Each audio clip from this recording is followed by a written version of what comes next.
Hi, Jason Alot here, and in this video, we're going to take a look at how to clean up your Google Calendar. So here's my Google Calendar, and we can see that it looks very busy. So busy, in fact, that I can't even read it. The reason why is that I've subscribed to a lot of my colleagues' calendars, so I can tell when it's best to plan meetings together. But by default, Google Calendar displays every calendar you've subscribed to. So in order to make it so you can't see all the calendars, you have to deselect some people's calendars and only select the ones that are the most important to you. So over on this left-hand column are all the calendars where I've subscribed.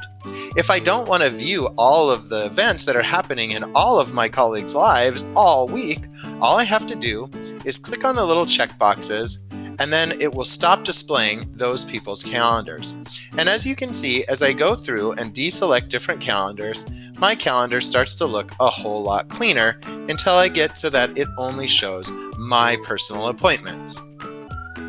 Now, another thing that you may have noticed is every Google Classroom that you've ever joined or created will helpfully create its own calendar that drops into your Google Calendar view.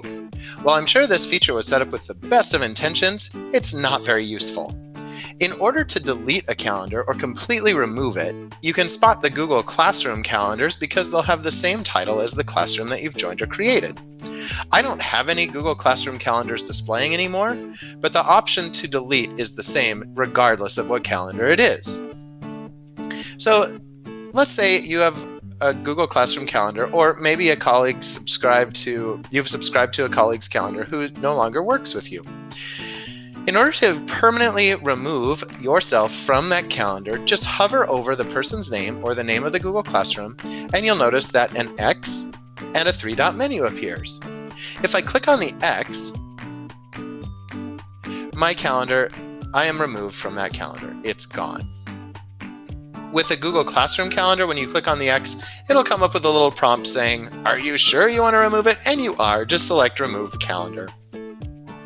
Another option that might be a little bit less drastic is if you hover over a calendar that maybe you don't want to subscribe to anymore, or at least not see, you can click on the three-dot menu.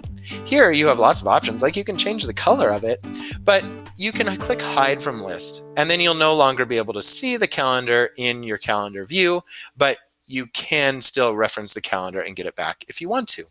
So that's a couple of ways that you can clean up your Google Calendar. Thank you so much for watching, and goodbye.